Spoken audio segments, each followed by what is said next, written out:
تست 232 گفته در یک آزمایش یانگ فاصله پنجمین نوار روشن تا نوار روشن مرکزی برابر 3 میلیمتر. استوب. همینو ببینیم این چیه.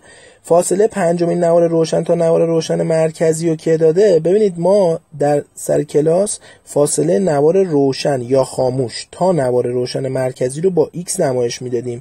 میگفتیم این x هستش چی؟ هستش یا زوجی یا فردی.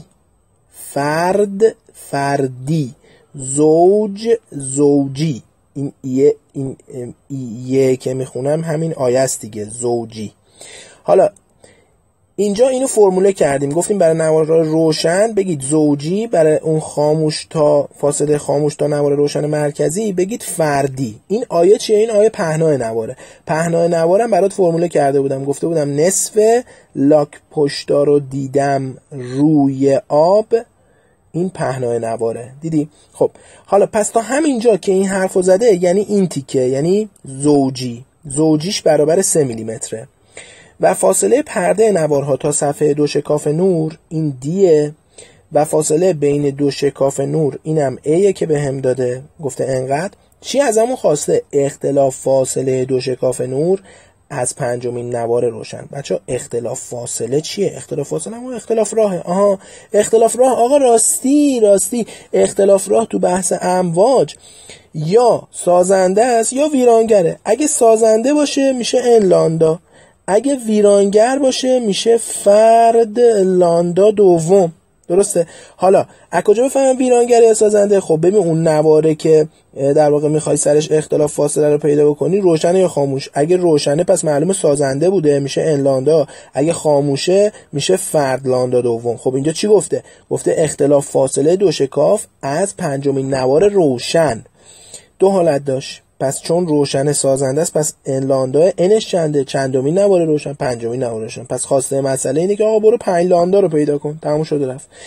رو چی پیدا کنم اینو؟ یه داده ای داده، گفته فاصله پنجمین نوار روشن تا نوار روشن مرکزی 3 میلیمتر. پس 3 ضرب در 10 به توان منفی 3 مساویه زوجی 2 ضرب در فاصله پنجمین نوار انش 5 آی پهنای نوار نصف لاک پشتا رو دیدم روی آب، نصف لاک پشتا لاندا، لاک پشتا رو دیدم، دیم چقدر؟ 120 ضرب در 10 به توان منفی 2 به روی نصف لاک پشتا رو دیدم روی آب. ای هم چیه؟ فاصله بین دو شکاف چقدر؟ 1 میلیمتر. 10 به توان منفی 3. حالا اینجا به دست میاد لاندا من. البته من 5 لاندا رو میخوام. خوب دقت کن.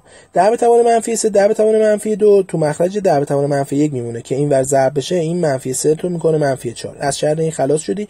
این 120 دهش یعنی 12 ضرب در 10 دهش که بیاد این ور اینو میکنه 10 به توان منفی 5 چون 10 که بیاد این ور میشه 10 به توان منفی 1 10 به توان منفی 4 هم داشتی پس این میشه 10 به توان منفی 5. از شر 0 120 هم خلاص شدی.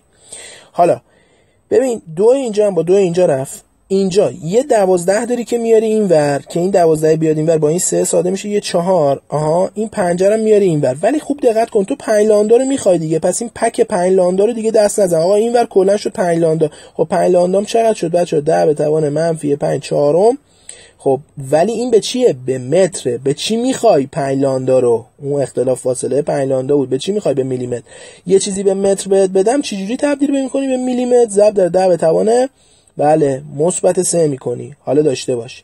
ببین ما تو گزینه ها عدد توی مخرج نمیبینیم، درسته؟ پس این ساده کرده. حالا 1000 به 4 من 100 به 4 رو میگیرم 25 یه 10 میمونه، اون 10 رو میزنم به جون این میشه 25 ضرب در 10 به توان منفی 4. حالا نکن دیگه عدد تو مخرج نمیبینی. حالا عدد کدومی که گزینه 25 گزینه 2 2.5 بوده دیگه که با این هماهنگ میشه.